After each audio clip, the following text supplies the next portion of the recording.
A gland near the tail produces an oil that the bird smears on its beak, then spreads over all its feathers.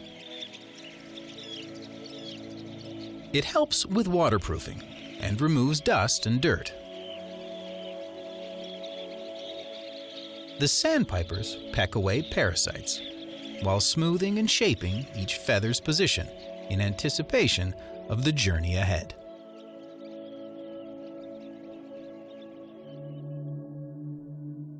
The particular size and shape of the Bay of Fundy amplifies the effects of the moon on the Atlantic's tides. In flat areas, the difference between high tide and low tide is the distance of 10 football fields.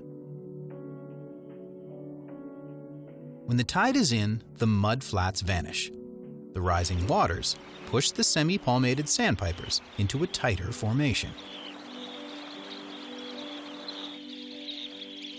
The security advantages of crowding like this seem obvious. More eyes and ears, keeping a watch for predators.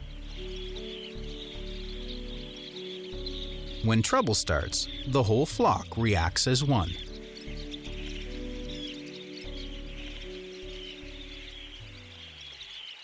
Scientists have long studied the other functions of flocks. It's tough to see where one bird ends and another begins. Maybe this confuses and confounds predators.